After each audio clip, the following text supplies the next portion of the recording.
this? Coffee. Oh, nice. I thought about switching to kombucha, but Kombucha? I do pretty good with 2 cups of coffee, so I'm not missing out. Yeah, thank you. You're welcome. Well, sort of as kind of predicted, we ended up taking a 2-ish day weather break. In the end, it snowed probably a little over 2 inches, kind of got serious for a little bit, and then gave up. So here we are today. The weather's decided to cooperate and be at least somewhat nice. So we're gonna jump back into getting these dados cut. We were really moving quick, and I feel like the end of daylight, that's what happens when we try to cram 2 projects in a day. I think if there's one thing we could share about this whole project is there's this feeling that if you just push hard enough, you'll get it done. And it's just not that way. You just it's a little work every day, and over time you build a house, but no one day of pushing yourself all the way to the breaking point, it's not gonna get a house built. 2 days ago, I took it upon myself to make all the cuts we needed for dado joints, and then Jesse was kind of following behind me and chiseling them out. Well, I decided to chisel this one out here, and it didn't really work because the ones Jesse was chiseling out, he was chiseling at the bottom of the post. Our ridge posts sit on top of this here, but you can see these posts over here, we're actually doing our dado joint in the middle of the post, more or less. So really, we need 2 kerf cuts, not 1. So when I started chiseling away at it, it started tearing out. So that's when you realize, like, okay, we have quite a few more cuts to make, like we're not finishing this tonight. So that's where we left off. I think those should be fairly simple cuts. We need to do them by hand like we were the others. I do want to mention that we want these cuts to be fairly tight to the flooring because these posts are going to dry slightly over time and shrink just slightly. Our flooring will not shrink because it's kiln dried. So if we don't get the cuts fairly snug over time, we'll have a big gap. I think our guide was a little more precise than you wanted it. I think you actually wanted a 16th. Yeah, I think we're good. I mean, if we have to like chisel a little out, we can.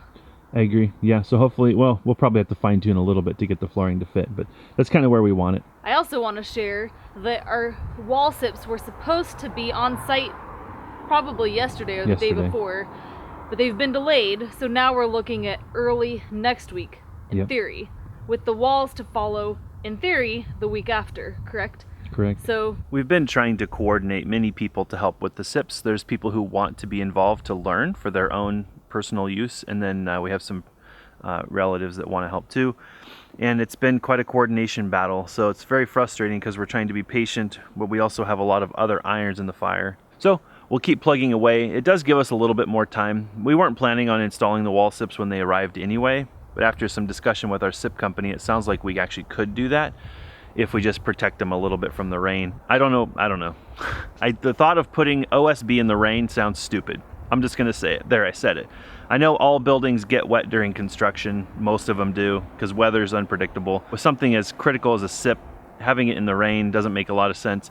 And then for us, wind is a huge factor. It's something that very few people pick up on in our videos is how windy it is here. We're trying to get, these things done in the right order. If we put the wall SIPs up and we don't have enough of it to keep the structure tidy, the whole structure could turn into a kite. All right, rant done. Let's make some sockets. In an effort to beat darkness the other night, I grabbed this chisel that we picked up at an antique store. It's a 1-inch chisel, and it's timber framing chisel, so it's got a long flat back on it. We had tried to use this small kind of woodworking chisel, but very quickly you run into the handle, on the timber. Can it do the job? Yeah, but it's definitely cumbersome, not very desirable. So I thought, well, let me dig this guy out of the pile. And I tried to throw a quick sharpen on it. It looks like I need to do a lot of work getting this more flat. It's got a lot of curve in it and things. Just a little bit too much for me to try to achieve before it got dark. And it looks like I didn't get it really all that sharp. It's okay, I guess. We'll use it to finish this project, but I want to use this tool. I want to use a lot of these tools that we picked up before we went to Maine, and I just haven't had time, or I guess really haven't had a need because we haven't had anything that was 1 inch, but we'll see if this will work better. The length and the flatness of its back really is ideal for this type of work.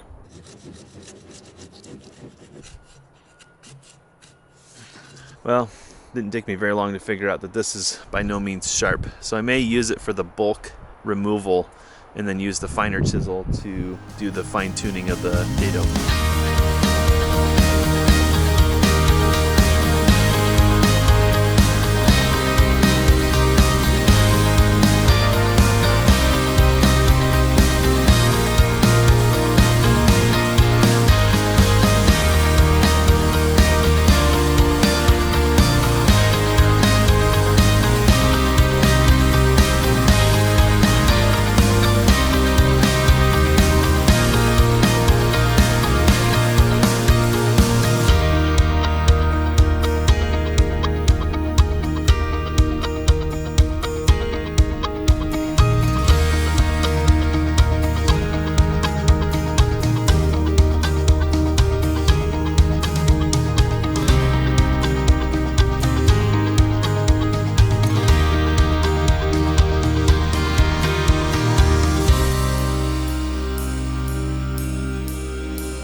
Jesse's gonna finish up on these joints here. I'm gonna go ahead and cut a 3-foot piece to really test fit everything because we don't want to be test fitting during the installation. We'd really rather just install.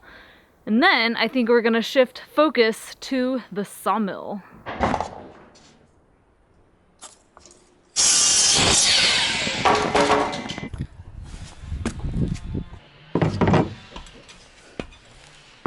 Oh, it looks so amazing. Oh, got a tight one here. We're finding that we've run into a problem, which I suspected might happen. When you're cutting, it's really hard to cut the inside and the outside evenly because there's really no way to see the back of the frame, and it's really easy for the saw to cut deeper, closer, or away from you. So because I felt that I was cutting deeper on the outside, I was probably overcompensating and trying to cut more shallow on the outside, so a lot of her joints are actually kind of tilted. So I'm gonna go ahead and help Jesse recurve these if necessary, and then he's gonna go ahead and take out more material if the boards aren't fitting, and then we should be able to move on.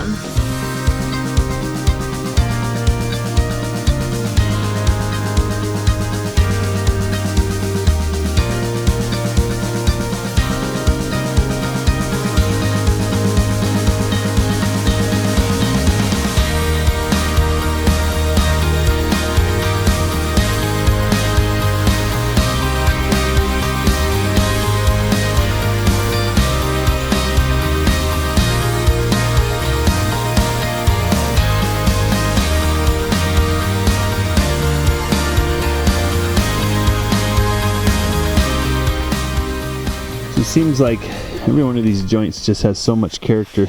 This one's fitting pretty nice.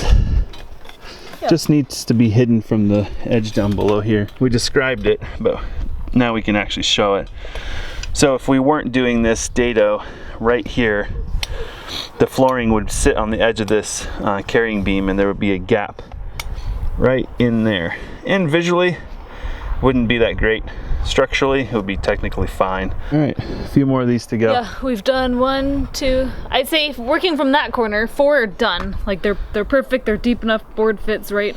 Yeah, it's a little bit slow, but you know what handwork always is, right? I mean, it's just never fast. That's just handwork. Although, I don't know if you guys can see all the sap. We cut this thing green, and now we're learning to wear sap. Yeah. We stick to everything. We're like walking fly traps. I'm pretty sure, did you not throw away a pair of pants the last time we worked?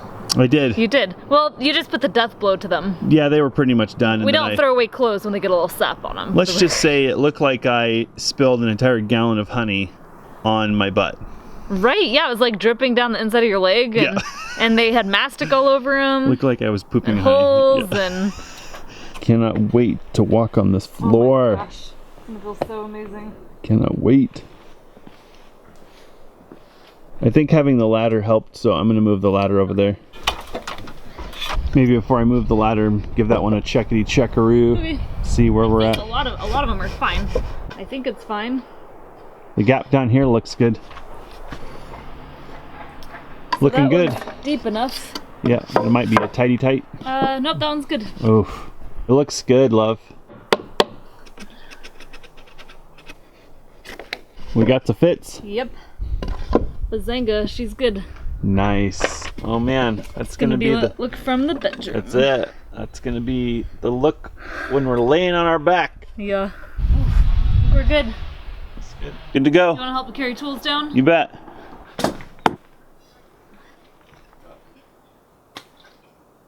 We put this extension ladder up to help us get to the ridge to remove the braces that are remaining from the frame raising. It was an unsuccessful venture, and then we left it there because we thought we would need to use it to square the frame. And since the frame's good to go, we're going to go ahead and remove that ladder. It's in the way of installing the decking, and once the decking is installed in the loft, then we can start to use ladders all over the loft successfully.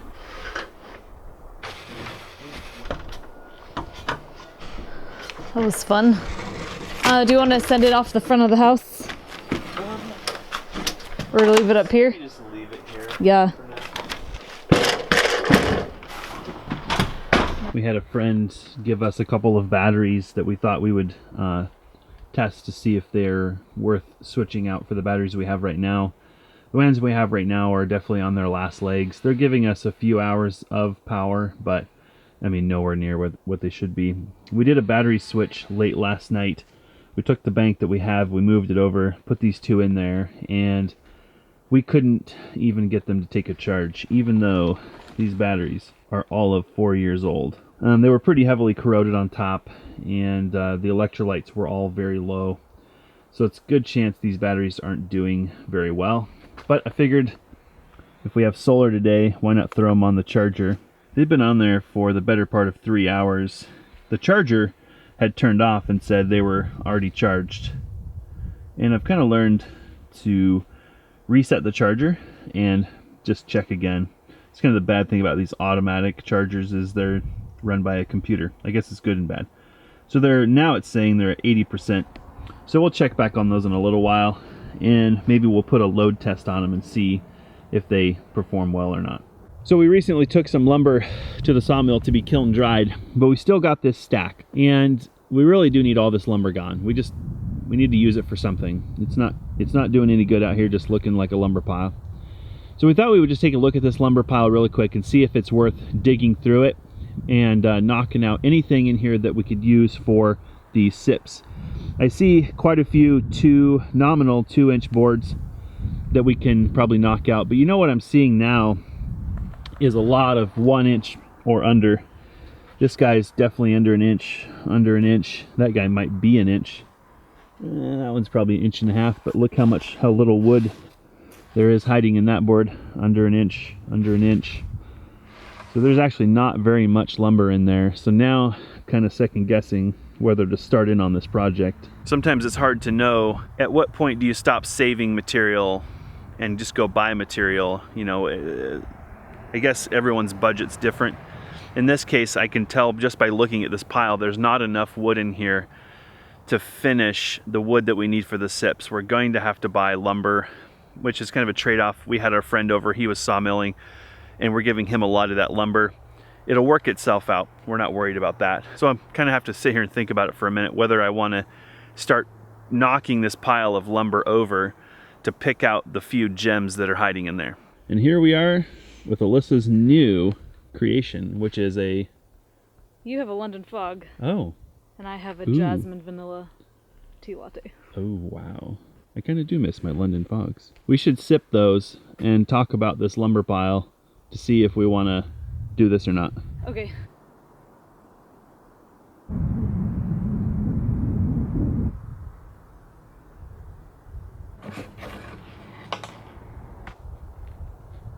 All right, maybe it was the London Fog, I'm not really sure, but we've decided to move ahead. We're gonna knock out our boneyard a little bit, kind of knock it down. Looks like we might save ourselves a couple $100, so why not? We'll jump into this. It's a good maybe 1.5 hour project. We've got about 3 hours of daylight left, so hopefully if there's any issues, we can still finish it tonight.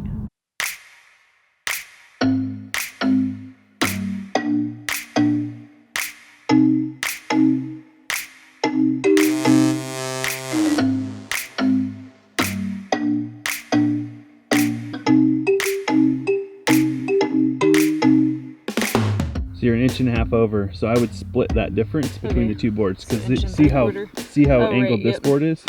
Okay, Yeah. So give go. yourself some fudge room. Okay.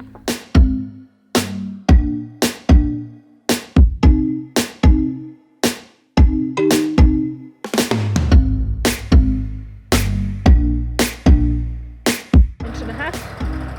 Yeah, I'd set it on the wood and kind of look at your fence that way.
Not bad. About an hour and a half, right? Yeah. So we have Wow, we knocked it down to 6 boards. 1, 2, 3, 4, 5, 6, 7 boards. 6 there and that guy. Win. So I'm not sure what we're gonna do with the rest of the boneyard of this. Well, we'll put some of those taller boards or longer boards down here, but we're getting down to where we're trim, you know, stuff like that. Cabinets, butcher block. I'm sure we'll find a use for it. It's wood. Make something out of it. Furniture, dressers, sofas. Last 2. So you priced out these 16-foot 2x8s at Home Depot and they're like 20 a pop. Yeah, 2x8 seems to be about $1.10 a foot, something like that. So these are probably in the 18-buck range. You know, 12s are probably 13 bucks, 10s are probably 11 bucks. Yeah, we'll figure out what this is worth, but for an hour and a half of just blowing through the boneyard, that's actually a lot of lumber. I didn't think there was that much there. So you're sitting on $190. Here's $120, and these are 12 footers, so there's about 26 bucks. So just in 2x8s, we're at about 310, 330. Yeah, 330. I'll take it. It's a pretty good day's wage. Unfortunately, measuring our time in dollars is something that everyone can relate to. Well, money is just a way of measuring things. It doesn't mean anything. Money is nothing. You can't eat it. It doesn't keep you warm. You can't wipe your butt with it. So you got to measure things somehow. So yeah, looking at this, you know, how happy would you be if I came home and said, "Hey, honey, I saved you 330 bucks today?" You'd be like, Pretty dang. How'd you do that? This. Wow. That's pretty good. Looks a lot different than a week ago. We'll catch you guys tomorrow. Oh wait, Jesse said you guys want to know how the batteries are doing. Well, these are on the charger all day. What, probably a little over 6-7 hours. Well, They charged. well, They were about 6. 6.8's pretty darn good. I mean, it could be a little higher. That could be a little higher too. I think I'll probably charge them for another day. I'll wait for another sunny day and give them a really good deep charge. Put them on a trickle, whatever we got for sun. See what happens.